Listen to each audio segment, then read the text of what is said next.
Hey there, I'm Rachel. I am a professional English tutor, and today I want to talk to you about some of the things I notice students doing that they can improve upon in their writing. Now, this is good for academic writing of pretty much all levels, whether you're middle school, high school, college. If you're writing any kind of research paper, persuasive argument paper, things like that, a lot of these tips will come in handy for you. And while we talk, I'm going to be making some soap today. We are going to be making a spring-themed scent that is lemon, lilac, and lavender. And I'm going to be playing with a couple different designs. So as we chat, we'll go back and forth between essay stuff and soap stuff, and hopefully you enjoy one or both. So the first thing that I am doing with the soap is just chopping down my soap base into parts. I'm using a melt and pour. This is a shea butter melt and pour. So it's really easy. All you have to do is melt it down, add your scents, add your colors, things like that. And the reason that I am making soap today is because I need to test out some different designs of this soap I'm working on. I've tried it a couple different ways. I really like the purple and yellow mix, but I just want to make sure I do it in a way that it's not going to get muddy and gross. So today I'm going to be making about 600 grams worth of that, and then we will be using however much I have left for something else, I guess. And I'm going to use that to test out maybe 3, maybe 4 different designs, and we'll see how that goes. While I get the soap chopped up and melted, I'm going to start telling you about our first tip that I have for your writing, which is thesis versus don't gesture with the knife. I'm going to tell you about our first tip, thesis versus focus. So you probably hear about thesis statements all the time, and you've probably worked on them quite a bit. But a thing that I notice a lot of students doing is they get mixed up between a thesis statement, where you are making the central claim of your argument, and the focus statement, where you are informing your audience what you're going to talk about. Oftentimes we see a focus statement worded as something like, this essay will, or in this essay I will, or something like that. You might also see it as a definition. If you've got a key term, you might say, X is blah, blah, blah, blah, blah, and you're just defining what the topic of focus is. Or it might be an importance claim where you're just saying, this thing is important. It's important for us to know about this. And I don't have anything against a focus claim, and a lot of times you will want to include one, especially if you're writing a longer paper, just because they help give your intro a little bit more oomph, a little bit more direction. But the thing about a thesis statement that we're really looking for is we are looking for a claim, something that can be argued. And so let's break down each of these types and say why they're not arguing anything. A this essay will or a in this essay I will statement, all you're doing there is telling the reader what you're going to talk about. You're not telling them anything about that topic. In the definition, you're not really even telling them that you're going to talk about it. You're just saying what it is. And in the importance claim, you're telling us that it's important, but a lot of times we know that stuff is important to talk about. And even if we don't know immediately, we can assume because you're writing a paper on it, it must have some kind of importance. So none of those are really telling us like a big argument. So how do we do that? A couple of the things that I always look for in a thesis is it confident? Is it active?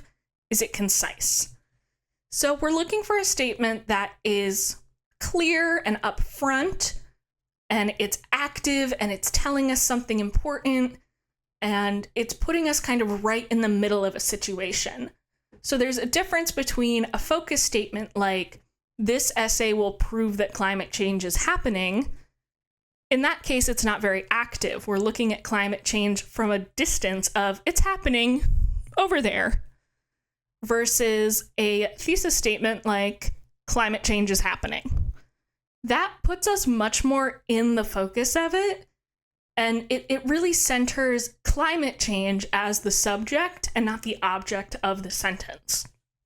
A tip I often give is that we want to focus on what the idea to be discussed is, not that we will be focusing on this idea. So it's the difference between saying, I'm going to tell you about my favorite book versus my favorite book is this book and I love it because of X, Y, and Z. That second option is more getting into the nitty-gritty of the situation, telling us what's going on, what you're going to talk about, rather than just saying, hey, I'm going to tell you something. We figured. We're reading a paper. We know. Right now, I'm just popping the soap into my double boiler back there. We're going to get it melting, and while we melt, I'm going to measure out my scent and get my color set up. So ignore the little bonkety-bonk sounds as I drop it in there. So one thing you'll notice about this example of a thesis that I just gave, the reason I love this book is because of X, Y, and Z. That's what we call a roadmap, and that's something that's really important, not even just to a thesis, but to an intro paragraph of an essay overall. What the roadmap does is it basically kind of just gives the reader the directions of the paper. So if you're gonna have a book report where the reasons you love the book are because of the characters are really interesting, the plot has all kinds of interesting twists and turns, and you really enjoy the setting. Great. Say those things in your thesis in the same order that you're going to put those in your paragraphs. So that body paragraph 1 is going to be characters. Body paragraph 2 is plot. Body paragraph 3 is setting. That way, you've got it in your thesis. They know exactly what you're going to talk about. They know the exact path that you're going to talk about it in. So when you are reading the essay, there's no kind of like unexpected things popping up. Everything's in the order you expect. It just makes sense.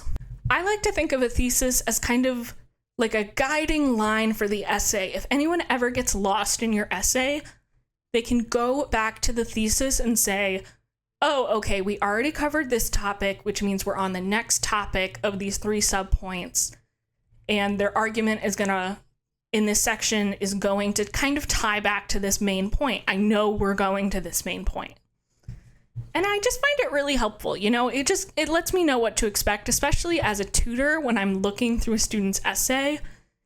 It's so much easier for me as not a grader, but an evaluator to be able to look at the essay and see, are these 3 points or however many points, it doesn't have to be 3, are they lined up in the thesis, bing, bang, boom, the same way they're lined up in the paper? So that's just something that's going to make it easier for your teacher, whoever's grading you as well. All right, my soap is in there starting to melt, and the next thing that I'm going to do is measure out my scent. So let me see, I put them over here.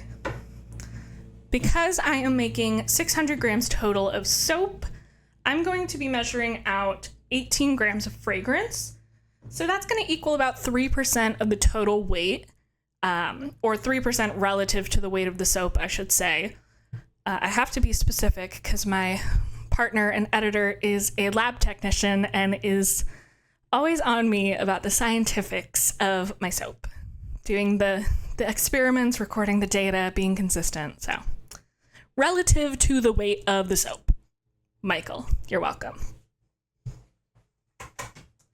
So I've got my little scale here, and I'm just going to measure that out. I am doing half of that is going to be lemon, and then the other half is going to be split evenly between the lavender and the lilac, so 9, 4.5, 4.5 respectively. That's in grams still, yeah, units. All right, so that's tared out. Got my little eyedroppers. Now, I love making soap for so many reasons. I love how it smells. I love how a nice soap feels. So this has quickly become one of my favorite hobbies, and I just really enjoy it. It's relaxing to make. It's relaxing to use after it's made. The problem becomes I have like 40 pounds of soap in boxes underneath this table, from like failed batches that didn't turn out the way I wanted, or just I make so many that I don't know what to do with them. So kind of what I'm doing here as I'm testing out different soaps is my ultimate goal is I want to sell them. So I'm just kind of working on a couple right now that I think would be good to start a shop with. I really love like the scent of Fabuloso cleaner, so that's why lemon, lavender, lilac. It's a dream team for me. So yeah, I mean, if you are interested in soap, definitely try making your own, but be aware that you're gonna have to do something with all this soap. And if you want soap, know that I might sell you soap someday. Now that we've covered the thesis and the intro, we're gonna move into the body paragraphs for tip number 2, and we're gonna focus on analysis. I find that most students are actually very adept at summarizing material. And the way I would identify summarizing, if you're not kind of sure how to delineate between them, summarizing is when you use questions like, what's happening, who's involved, where is it happening, when is it happening, to discuss anything, really. A book, a scientific study, doesn't matter. And analysis are those remaining 2 questions that we normally find in that group, why and how. So I find that a lot of students have really strong summary. They're really good at not just telling me what happens in a text, but like showing me, here's a quote from the text, here's what it means, here's what the text overall is saying. And that's awesome. But a lot of times the essays can feel a little bit flat. The perfect amount there. Can't go over or under by a 1/10 of a gram, or the editor will be on me. So I really like summarizing. I think it's great. I love that students can do it. But the thing about it that we have to be conscious of is that it's focusing on another person's work, not our own. You know, we're focusing on saying, hey, this is what Smith said in his article. This is what Baker said in her essay. We're not focusing on what we're saying, what we feel, how we feel that this text adds to our overall argument that we're making by using all of these sources. So that's really where the how and the why questions come in. And some examples that I, offer kids a lot, depending on what their topic is, it might be, why did this thing lead to this thing? Or how can we learn from this instance so that it doesn't happen in the future? Asking questions that probe, how do things connect to each other? Why did this lead to that? Cause and effect. And what do we do with stuff now, looking towards the future? So when you're formulating how and why questions, they are going to depend very strongly on what your exact topic is. But those are kind of the bases that I form for a lot of these questions when I offer them to students to kind of encourage them to go to that next level of analysis. And analysis is hard because, we often say we're going to analyze, and then we don't really know what it means. I find a lot of times, it's one of those words that we're just told do it, and we aren't told what it means or how to do it or even why we do it. And really what it all comes down to for me is it's about putting your own thoughts into the mix. When you are analyzing a text or combining 2 texts, that's called synthesis. What you're doing is adding your own voice to the mix by responding to these original texts. And that offers you a base to jump out of and completely leave the original text behind and just focus on your thoughts and what you believe about this topic and what you've learned about this topic by reading everybody else and what they have to say. I find that it is really impactful for adding another layer to a discussion, even when it's not necessarily required. It just makes things deeper.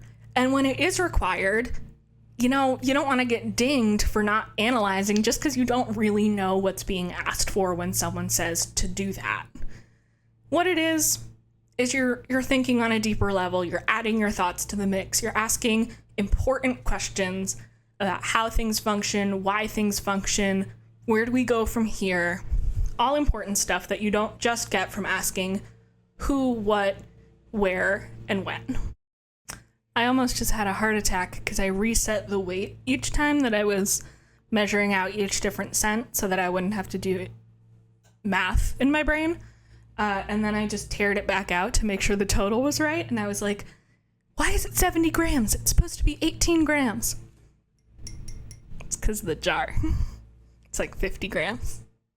Okay, so we've got our scent measured out. The important thing, actually put your scent in your soap. I have already tried to record this video and it went really bad because I did all of this and then I had all the other stuff done and I was just mixing up the soap and I poured it in the molds and then I went, oh my god, I'm such a idiot. I didn't add scent to my soaps.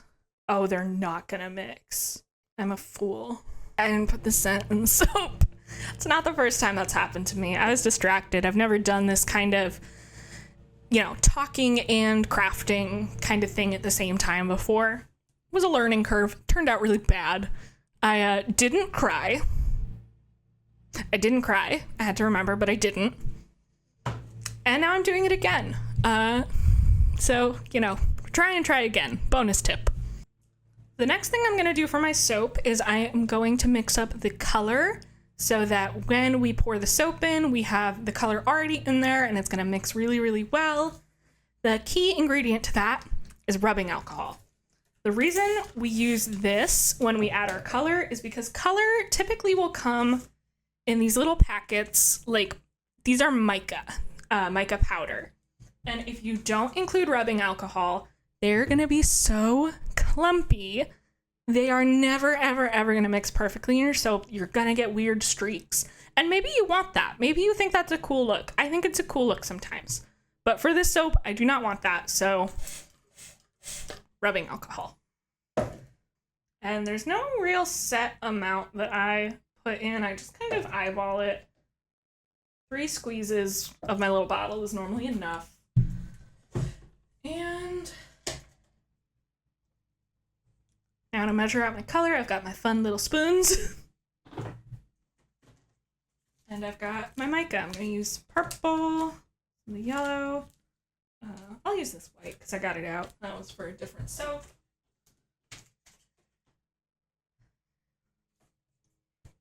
If you're interested about any of the supplies I use, most of them come from either Brambleberry for like the scents, the molds, a bunch of random stuff like that. Some stuff I get on Amazon. I try not to shop on Amazon, but I do it all the time.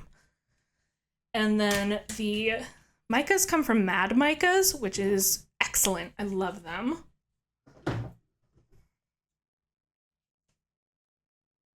Okay. One last thing I almost forgot on the analysis with how and why questions is a really good place to include these is your conclusion. Now, a lot of times conclusions kind of stump students because they're like, what? I'm just supposed to like say the thesis and all of the points I just said again? And it's like, kind of.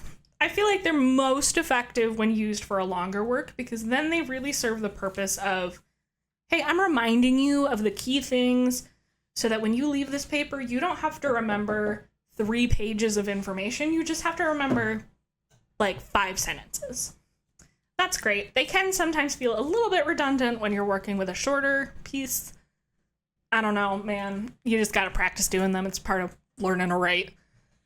But one thing that I think a lot of students could benefit from adding to their conclusions to give it a little bit of extra weight is some consideration of how and why questions, especially the so what question. And I know that's what, that's not why or how, but it has to do with why is this important? So what?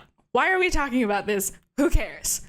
And that is a really important question to answer because a lot of times you're writing a paper and you're like, I hate writing this paper. I don't want to talk about this. This is just something that my teacher is making me talk about. So it's important even for you to just remember, why is this worth talking about? Like, why does this subject matter? Whether you are summarizing, different literature on a field of science and saying, this is kind of what the community is coming to learn about this topic. It's important to know that so that we have a sense of where the research is overall, not just from one source or another. Why is it important to read this book? Well, this book teaches us messages about family and friendship and love, and those are important things for people to understand deeply through many, many avenues, including through the fiction that they read. There's always a reason why we're talking about what we're talking about, and it's so, so good in a conclusion to just hammer home not only, hey, this is a reminder of what I said to you, but this is why it even matters. This is why we care. And sometimes it's something that you can pair with a call to action where you say, let's go back to the earlier example of an essay about climate change. We've told you about climate change. We've said, this is what it's doing to the oceans. This is what it's doing to the forests, blah, blah, blah, blah, blah. Who cares? Why do we care? What does it matter? You get into that thesis and you tell them, hey, this matters because this is where we live. And this is where a bunch of other creatures besides us live. And we have to take care of it for the sake of us, for the sake of our future generations, for the sake of everything else on this planet that lives here that does not have a say in how we've treated it and how we will treat it going forward.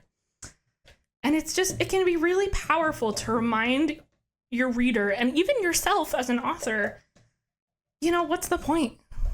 What does this matter? And then you can give them that call to action that says, hey, sometimes it feels like what we do isn't anything, but try this, try doing that, try this volunteering thing to clean up a beach, try this new recycling program that's going to help ensure your stuff doesn't just go to a landfill. May not be much, but it does something. I have to get off the climate change soapbox. That's just an example, but there are many ways to have this so what question and this call to action that's really hammer home to your reader why we've written this and what is to be done about it now that they've read about it. Having figured out the coloring in all of my little pictures, having gotten my scent together, I am now just going to divide up the scent between these pictures. I'm going to do one white, one yellow, one purple so that I can try a couple different designs, and I want to make sure that no matter what the design is, what proportion of what color each one gets, they're all gonna smell the same. That's like a controlled variable or whatever. Clearly, I was an English major, not a science major. So I'm just gonna make sure each of these has 6 grams in it. As I do this, and while we kind of wait for the soap to finish melting, we'll have some free time to chat about probably the most in-depth of these issues. Or not of these issues, of these tips that we're going to talk about. And that is the writing process, which feels like a huge topic. How is it just one tip? But the key really is to just have a method. I think planning is really important. Obviously, if you've looked at my channel, I have this other series called Planning Your Novel. I'm big on planning. I think it's important no matter what you're writing, because then you just know how to write it and you don't end up writing a bunch of stuff that you don't need or missing out on writing a bunch of things that you do need. So I just really, really value having a plan no matter what it is.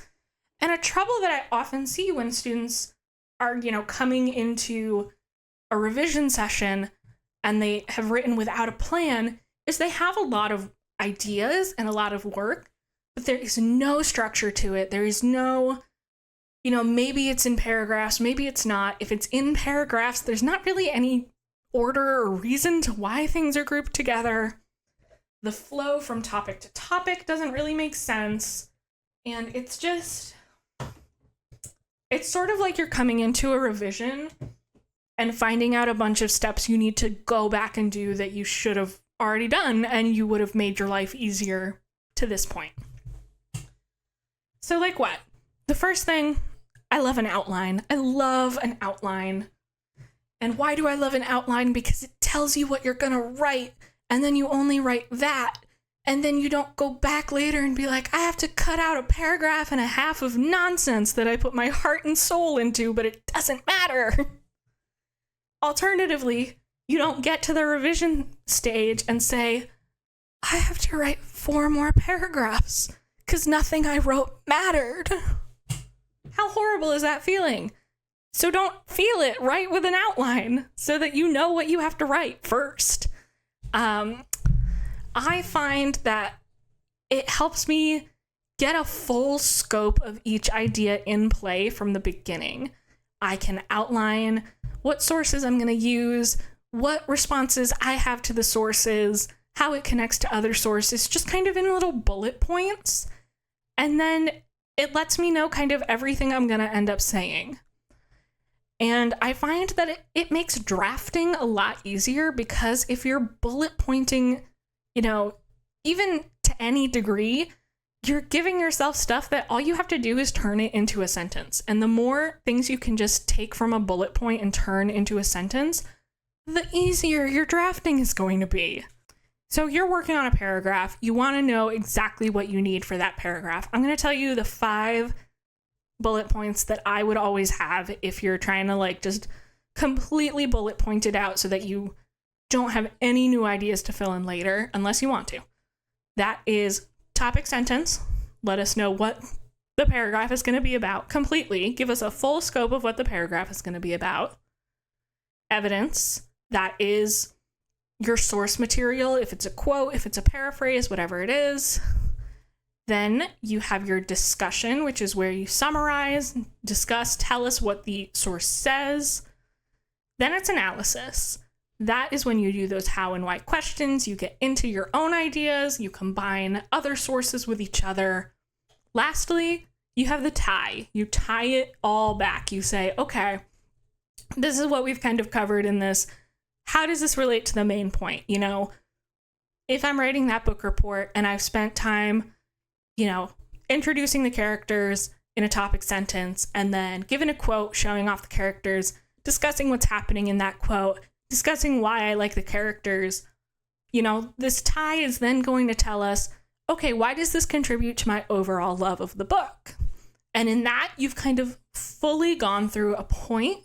Now, I'm not going to tell you should not do a stream of consciousness first draft if you don't like to outline.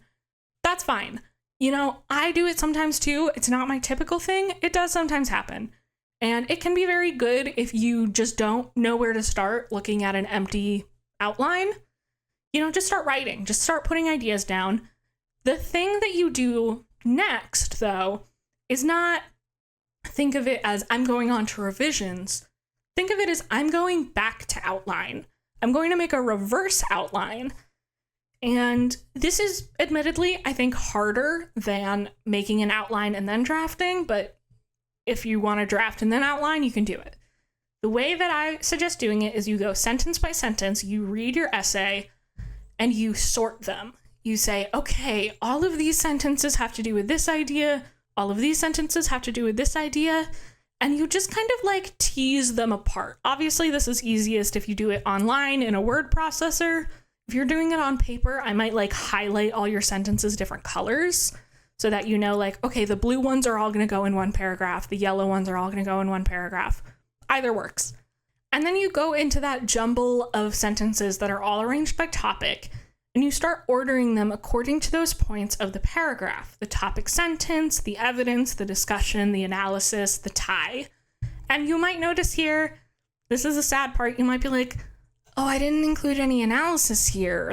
I guess I didn't write a topic sentence. Honestly, the topic sentence and the tie are probably what you're most likely to have to go back and fill in. You're going to find those spots where you just, in your stream of consciousness, that's not something you happen to write. And that's what I try to avoid it by outlining first. But, if this is where you are, that's where you are. Now you know what you have to go back and fill in, and you can add that. So now you've reversed outlined, put it back into a draft format, make it nice little paragraphs instead of bullet points. You've got a very, strong first draft that's equal to any first draft where someone outlined first and then drafted. Let's go on to revision. When it comes to revision, this is where I'm going to let you in on a little bit of the specific inside baseball to my job, which is how we organize our revision feedback when we receive a paper from a student or when we meet up with a student in a live session. The core topics that we're going to look at comprise of a couple things. First, thesis, intro, It's the big thing. It's right from the start. We got to know, do you have a sense of direction? Does the reader know where they're going? Is there a focus statement if it's needed? Is there a clear, arguable claim? Is there a roadmap? All those things. Is there contextual information as well to give us a background? Is there an interesting hook? Not necessarily part of the thesis, but part of the overall intro. Then we come to the body paragraphs where we look for complete idea development. And this is, are you fully offering a quote or a paraphrase? Are you discussing what it means? Are you analyzing it? How are you connecting these thoughts to other thoughts? Are you fully teasing out that idea as far as it can be teased out? Then we look at structure, which is where we, look at those kind of things that hopefully you've kind of built in by using the outline. And honestly, hopefully you've built in the idea development through the outline as well of, do the topics flow logically from one to another? Does it make sense to have the items ordered XYZ rather than YXZ or ZXY or whatever? Within a paragraph, do the thoughts flow from one sentence well to the next also? Then we come to citations, and this is not so much a revision as it is moving to a different form of the process. So those three topics, the intro/thesis, the idea development, and the structure, that's what I'd really call revisions. Those are what we call higher order concerns or higher level concerns that are going to really impact the paper in a strong way. You're going to have to take time to really sit and think about them and, rework things. The next thing is actually what we would call editing or proofreading, and it's smaller mistakes that hopefully don't take as much brain power to fix. Hopefully. If you need a larger review on, the topics of editing, you might need to sit down and really do a review of it, but hopefully there are things that you can catch and fix really quickly and easily. So the 2 points of editing are citations and grammar. Horrifying, terrifying, scary. What do you mean that's supposed to be easy? I'm not saying it is going to be easy. You might not have a lot of experience with it. You might need to practice it. But once you get the basics down and you break it down into small pieces, can you tell that I like to break things down into small, manageable pieces? It'll feel a lot easier. Now, for me, the way that I break down citations is 3 parts. 1, your in-texts. This is where you follow a quote or a paraphrase from a text with something like author last name, date, page number, or author last name, page number. That's APA versus MLA, just so you know. Doesn't matter whichever one you're using. That is that little parenthetical that follows the sentence. Alternatively, the in-text could be combined with that in the way of using a signal phrase, which is when we might say something like, according to Smith, or in Baker's book, blah, blah, blah, blah, blah. And then we do what we need to do with the in-text, the parenthetical. It kind of depends on the format, but those are the 2 ways. It's all the way at the end of the parenthetical or the partial parenthetical mixed with that integrated signal phrase. So that's 1. The second is the reference page, and this can be really intimidating because it's very finicky. Whether you're using APA or MLA or something else, it's going to be really finicky about where you place that period and how you italicize and how you capitalize.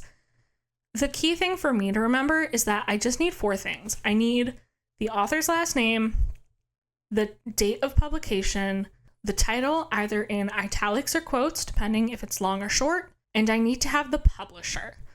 Those 4 you're going to use in pretty much any citation ever.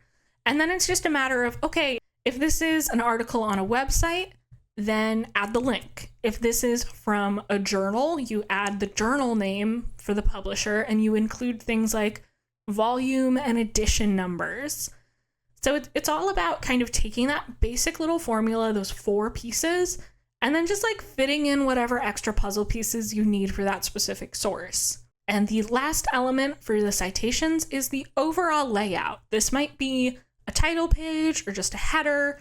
It's the font that you use, the spacing that you use, how you indent, how you include page numbers, those little things that carry over, not just on the reference page, but throughout the entire paper. So those are the 3 things. And, if you're really struggling with your citations, try doing 3 separate reviews. Do one that just focuses on your in-text, so you're only thinking about that format. Then do one that just focuses on your reference page, only think about that. And then give everything a once-over to be like, okay, is it all double-spaced? Have I indented the paragraphs correctly? Blah, blah, blah, blah, blah. And hopefully that'll make it feel like a less humongous, daunting, terrifying thing. For grammar, the other big, horrifying, terrifying, scary thing, everybody hates grammar. Even I, as an English lover who loves grammar, hates grammar. So the things I would focus on there, again, you can do this in 3 separate reviews if you're not really comfortable with grammar, or you can kind of look at all of these at once. Sentence structure. Do you have complete sentences? Do you have run-ons or fragments that you need to fix? Do you have subject-verb agreement where, a singular subject matches with a singular verb, or plural subject matches with a plural verb? Things like that. Verb tense is another one. Just anything that affects, is my sentence, correct? Then it comes to sentence strength, which is where you're starting to add a little bit of style and making it sound not just like a basic, this is a sentence, this is another one. This is where you start to add, variety in your length, how you incorporate clauses, how you combine things together. The main things there are active voice. Are you speaking actively, engagingly, placing the subject of the thought as the subject of the sentence? Academic language. Are you speaking in a way that is confident, concise, and neutral? A big thing there is look out for personal pronouns like I, we, or you. Those all have a big effect on academic voice from the perspectives of being concise, being confident, and being neutral. And then punctuation and typos. A lot of that stuff, if you're using a word processor, look at it. I can't tell you how many times I see work from students that just has tons and tons of little red lines or little blue lines, and it's like, you can click those. It'll tell you what's wrong and how to fix it. But, if you are struggling with those basic principles of grammar, I will leave some resources in the description, just links that I often use with my students to help review some of those concepts. Most of those tiny grammar things, you know how to add a period at the end of a sentence. You know where a comma naturally feels like it fits in a sentence. You know how to spell. I promise you do. You might think you don't, but you do. And here's the way you test it. And this is not just for grammar. This actually extends to the sentence structure and the sentence strength. Read it out loud. Read it out loud, and suddenly you will be like, oh, no one talks like that. People don't say that, or that doesn't look right, or that sounds weird. And you know to fix it. And you will I guarantee, almost implicitly know, oh, this is what I do. I shouldn't put that comma there. It should go here. Or, no, that's not the correct form of that word. I need this other form. Or, oh, that subject doesn't match that verb. I got to make this plural so they both match. You are going to notice that because we speak so much more often than we write. And if you are speaking your words, you're going to notice that they're not correct. And so I promise you know more about grammar than you think you do. If you want more help, definitely review the resources I've got, but give reading aloud a shot. It can sound stupid and awkward, but you can do it and it will help you a lot. It has helped so many of my students. I have been in sessions with students where I say, hey, try reading this aloud, see what you notice. They start reading and they notice what's wrong and they fix it. And then they read the next sentence and they notice what's wrong and they fix it. And they keep going. And suddenly it's been 20 minutes and I haven't said a word. And they are just doing all the revisions themselves because suddenly they have this technique where they know what to do. Because it's like, oh, I just read it and I can hear it. And nobody has to tell me, subject-verb agreement, that's not correct, you need to make this singular. No, you know, because you know how to talk. I'm getting a little fired up about this, and that's because so many people feel like they need help with grammar. They don't know what they're doing. They're absolutely lost in the mess that is grammar. And when it comes down to it, grammar is supposed to be descriptive of the way that we speak. Those rules are in place to kind of give us a guideline of this is how we usually talk when we are trying to make sense with another person. And it's just our brains, once we start learning language, are wired to get these kind of dense grammatical topics that we don't normally have words for. So we don't know how to fix them. But if we just look at the sentence and we read it and we speak it and we hear it, then we know what's wrong. So I've gone on a little bit of a rant there. Let's check in on how the soap's going. This soap is ready to pour out. So what I'm going to do now, I'm going to set this aside for a moment. Make a bunch of noise. Just going to measure out 200 grams into each pitcher so that I have an even amount. Pro tip, once you are boiling your thing in a double boiler and it comes off, there's going to be a ton of steam at the bottom. I always put it on a towel afterwards so that I don't drop a bunch of steaming hot water onto myself. Okay, so don't tip things over. About 200 grams. Again, we are not making rockets. We are making soap. That's like 240. Whoops. It's fine. It's just test. Just test batch. Doesn't have to be good. I would like it to be good, but it doesn't have to be. And I've got more melted than I really need, so not a problem. Nobody else is gonna go short.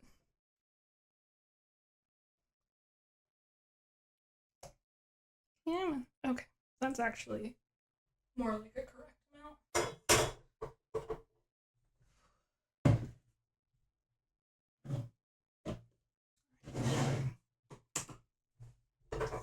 And last one.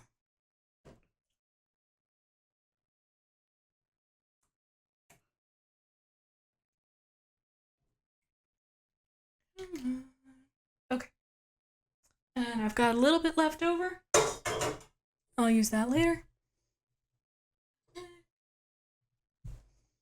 Now I'm just gonna mix them up. I'm gonna get some real nice smooth mixes here.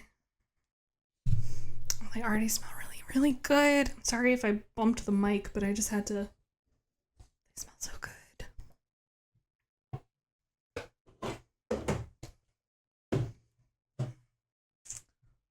And that confirms I did actually put in the scent this time. So we are learning, we are growing.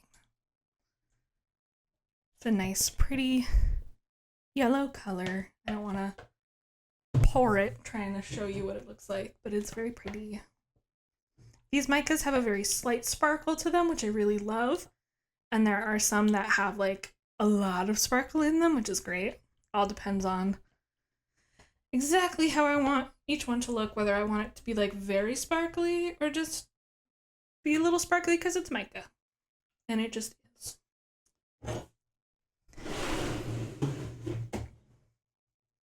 Okay, gonna take out my little sticks. I don't need them anymore. And I'm gonna kind of try a couple different things here. Gonna just do two that have like a base of white. And I'll come back to that in a moment. Got a little bit more left. I do have to work kind of fast because it will form a skin and then start to cool. So, you know, working fast. Starting with a little swirl of yellow. Then I'm going to try in this one to go just in the corner. Kind of do the same thing on these two. For this one, I'm going to give it a little swirl. And just kind of get a... I was just about to say thin stream, but it's not always thin. And then for this one, I'm just going to go right in the opposite corner so that hopefully they kind of spread out in a sort of half and half way. Now I'm going to try that again over here, but without a white base, just straight yellow straight purple going into each other. Okay, then I'm gonna make this one all yellow. Perfect. And I'm gonna make a couple, these molds I have here, these little ones, are little flowers, and I think what I'm gonna do is make some little, oh, I overfilled it. Make some little flowers and pop the little flowers on top of the yellow base later.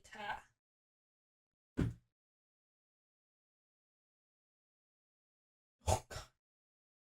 I have really shaky hands, so it's very easy for me to overpour these, but I can always just kind of wipe it off. And in this one, I don't have a ton left of the yellow. I have some more of the purple. So what if I just do, this is mostly for fun, just do mostly purple with then a thin amount of yellow kind of streamed in over top of it.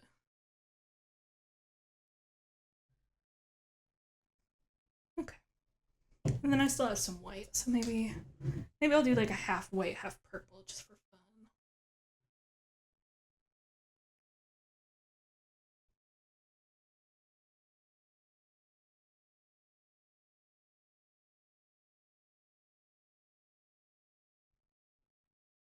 Okay. Now I truly don't know how any of those are going to come out. I have done 6 different designs. We'll see which ones are good, which ones aren't. First, I'll use this. I'm just going to kind of scrape off this excess from when my hand was shaking. It's okay if I disturb that little top layer of skin that's already forming, because it's still very soft. It'll have time to recover. It's not going to look super gross if I do that right now. And taking off the excess here just makes it easier to separate them, because if they've got like a big flat base of soap kind of over top of the mold, then it's just harder to separate them. Even if it's kind of thin, it's still harder. You're just not going to get as clean lines between them. Next up, my best friend rubbing alcohol. We use her right now to get out any last air bubbles that are on the soap. It just brings them to the surface, helps them pop, and that way we get a nice smooth little top there.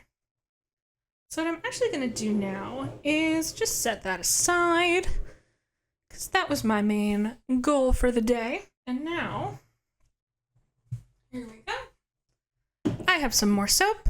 I have one more pitcher. I'm going to do something fun. Okay, this other one I'm going to make, I'm going to do Lily and Lemon. This is Lily of the Valley specifically, which is like my favorite scent in the whole world.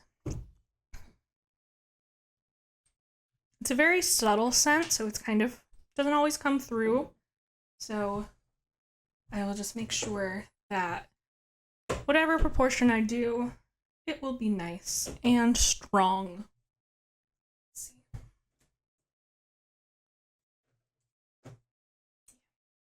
I'll do some more of the same yellow in this. This is all the same stuff, so I'm not going to necessarily walk you through it as I do it this time.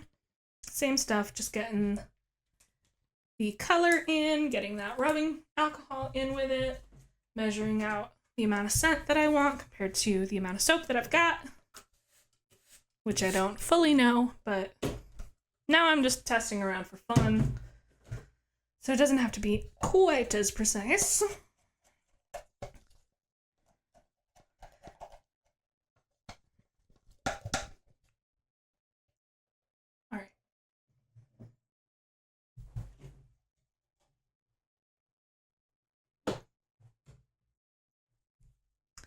Okay, so the last tip I have for you is citations. Didn't we already talk about citations? Yes, we did.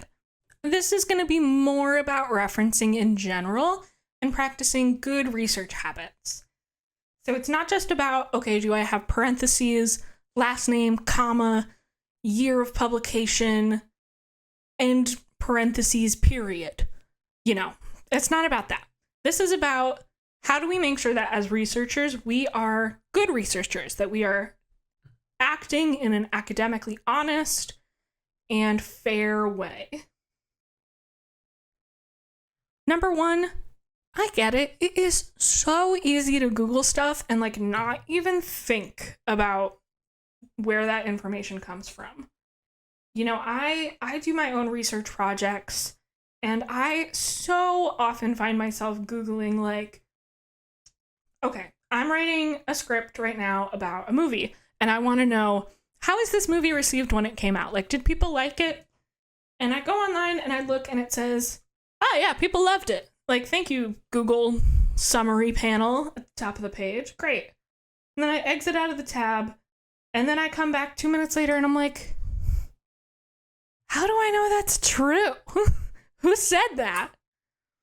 And so I have to go reopen the tab and ask the question again and see, okay, who is telling me that this film was received well? Okay, it's this website article profiling the film. It's saying, you know, when it came out, people gave it really, really good reviews. And I'm like, okay, great. Next step. What were the reviews? What did they actually say? Do I want to pull a quote from the reviews for my work? Maybe I do. So then I have to look up whatever article it was. Maybe they give me a link. Maybe they don't. Maybe I just have to Google the title of the article or copy the quote from it and hope that it comes up when I search the quote. And maybe it does, maybe it doesn't. Maybe that article that compiles all of them is the end of the road and I am not able to find the original source because maybe it's from 50, 70 years ago. That article's not in publication anymore. It's not online. Okay. The point is, it's so easy to ask a question and get the answer and then move on with your life. But you have to go deeper and think, okay, who's telling me this? And where did they learn that from? And what is like the farthest that I can walk this line to the very end to do my due diligence in making sure that it's true so that when I tell it to my readers, they can know it's true. And also, I want to give credit to the people who found this information and made it so easy for me to look it up and not even think about it. You know, if it wasn't for this person who compiled these old articles into one article, I wouldn't know that the film got really good reviews when it first came out. So I want to say, hey, Christy Newton or Jennifer Anderson or whoever it was that put together that article, I want to say thank you. Thank you for putting that together. This is where I learned that from. It's true. It's provable. Here you go, my readers. If you want to know more, you can look up more. And that example encompasses kind of all that I want to focus on with good research practices. Are we giving attribution to the people that we learn information from so that our readers can be confident that we know what we're talking about and they can look it up more if they want to, and we are being fair to the first person to give us that information. And also, you know, we're not just looking at the first thing we see and making sure, you know, I'm going to just put that in the essay, that's fine. No, we have to go deeper and say like, okay, maybe this person was mistaken, maybe they didn't have all the information. Let me double check their work and make sure it's valid and it's correct. And when I can trace back the sources and see that they've put this thing together in a way that makes sense, great. Because you know what often happens is, you know, online, there's no requirement for attribution universally. So you can easily end up with an article that quotes another article, that quotes another article, that quotes another article, that quotes the first article somehow. And like, they're all just linking back to each other and there's no clear, you know, where did this come from? And sometimes they might say, here's a quote from this famous person. And you're like, where did they say that? Was it in their autobiography? Was it in an interview that they did? Was it in this magazine that they wrote or in this speech that they gave? You can't just trust that they said that. You have to actually make sure of all this information that you're being told. And it's not to say that the people online are necessarily creating false information just to ruin your personal history report. Maybe they are. Maybe they're just somebody who enjoys making other people's lives worse. But most of the time it might just be a mistake. the thing is, you don't want that mistake on your shoulders, and you don't want to pass it on to your readers if it's not true. So it's really important to look up the sources, follow them to their end, make sure they're correct, make sure they're valid. How do we do this? Because this can be hard. Like I said, online, there's no necessary kind of requirements for, hey, if you are utilizing another person's work, this is the Google approved MLA format for how to cite that info. We just don't have that. So things that I do, if you put an item like a body of text into quotation marks in a Google search, it will return results for you. And this might be true with other search engines. I'm a Google person, so I'm saying Google. Maybe it's true with Yahoo or DuckDuckGo or whatever. But if you put that text in quotation marks, you are more likely to get sources where you are only getting that exact phrasing. So if I have this quote from this author and I don't know where it came from, and I just put it wholesale into Google with no quotation marks, it can just show me results that have those words in them. If I put it in quotation marks, it's going to specifically prioritize searches where it's those exact words in that exact order. Maybe you can find more information on where it came from that way. I've done that a lot. The other thing is, like I said, there's not always active links, or if there were links, they might have gone dead in the, however long it's been since the original thing you're reading was posted. You might have to go and look up keywords information, do an image search, maybe if that's applicable to you, to hunt down that info if it's not readily available on the source you're looking at, to find where they got their information. It's tough, it's annoying, it's kind of what we have to do to make sure that what we're saying is valid. Now, one thing you can look at if you don't want to have to mess with, hunting things down this way, and you just want to know straight up that your source is much more likely, maybe not guaranteed, but much more likely to be accurate, is to refine your search to specific databases. And again, this does depend on what material you're researching. Like I said, if I'm researching a movie, maybe there's not a lot of scholarly work on it that's going to give me the info that I need. But if you're researching something for a science class, you're probably more likely to find what you're looking for and be certain that it's accurate and justified and well explained by looking at a database. Oh, Michael, you ruined my take. So if you want to refine your search down to just databases that you can trust, you can look at things like JSTOR or Gale, or even just Google Scholar, which is kind of like a subsection of Google. I don't know if it's scholar.google.com or google.scholar.com. I'll check. But these kinds of places, it's not always 100% perfect, especially on Google Scholar, but you have a much better chance of finding a reputable source from something like an academic journal or a published book, something that's peer-reviewed, something that's, very well examined by people above our pay grade who can tell us, yes, this is correct. Yes, we can trust this. And then you don't have to do all that kind of hunting and stuff. You can just say, this is peer-reviewed. My work here is done. Now, like I said, it's not always foolproof, especially Google Scholar. I don't know the ins and outs of exactly how these databases compile their info, but yeah, just, it's not always perfect, but you are much, much more likely to just have an easy time and not have to fact check all the time if you're relying on some kind of academic database. And most of the time, it's generally preferred because, anybody can write an opinion article and post it on their blog. You have to get degrees and stuff and do experiments and research to be in a more scholarly database. So that's great. And, sometimes some of them do require a subscription fee, or you might get access to it via your school library. That's always a good thing to check. But there are free options. So, that can help you narrow down your research field a little bit. Okay, with that, I have my main set of soaps done. I'm just going to wait for them to set, and then I will add in some footage of how they turned out. And I've got my little bonus thing here of a scent that I haven't tried before, and I gotta say, that smells so good. This lily and lemon smells kind of like candy. It smells like lemon drops, so that's very nice. I like that a lot. I'm gonna have to maybe play with the exact proportions to get it how I want it, but I really like it.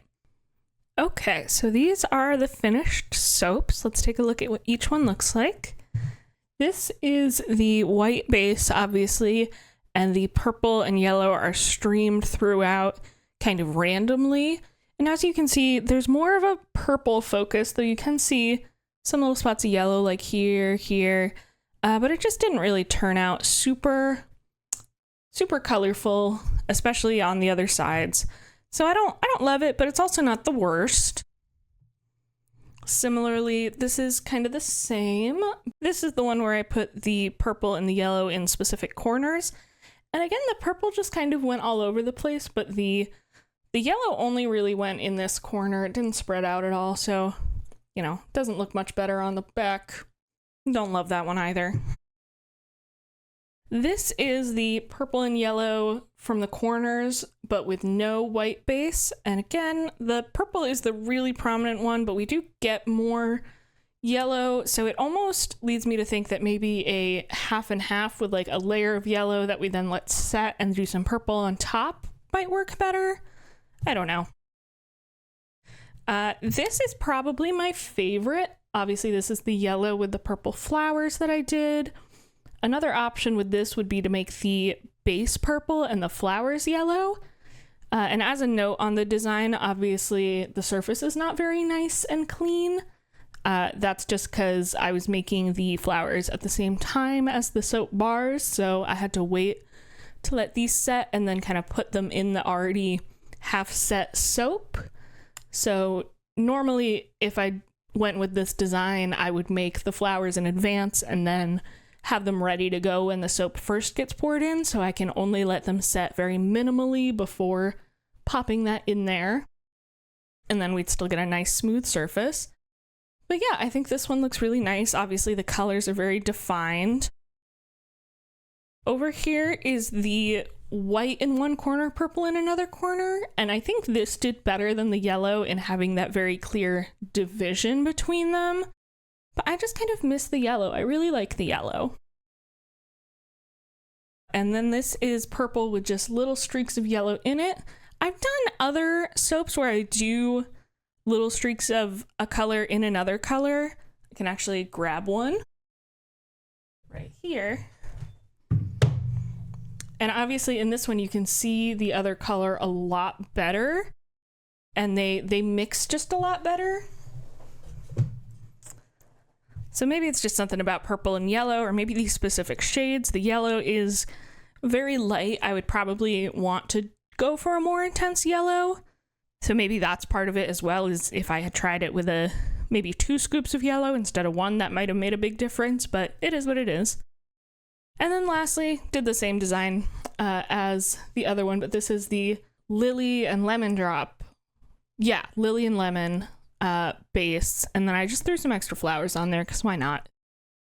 But yeah, this is how everything turned out. I do have some ideas about how I'm going to do the design going forward. I think the flowers is probably my best bet, and I'll just see if I like yellow on purple or purple on yellow better. But this was just a fun little experiment to test out different ways of doing things. Let me know which one you guys like best. Yeah, so those are my 4 tips for improving your academic work. This is how to make some fun soap that I really have enjoyed making with you and not messing up the first time that I recorded this. Feeling much better about that. So yeah, bonus 5th tip. Try again. Don't get stuck on a fail. Try it again. But overall, yeah, thank you for watching. Thank you for joining me. I had a lot of fun with this more relaxed kind of video. And if you enjoyed it as well, let me know. I will do more of them. If you want more intensely scripted videos, let me know what topics you're interested in. I will do those as well. Yeah, really, whatever thoughts you have, I would love to hear them. Would love if you shared it with a student you know who might need this support, or just someone who likes to make soap, or both. Would love if you left a comment. Did I already say that? I would love if you left a comment sharing what you think. Love it if you liked it, anything like that. Especially helpful for a creator starting out to kind of get a little bit more out there. You know, that kind of thing I would appreciate now more than I probably ever else will. Yeah. Thanks for listening to me yap. Bye.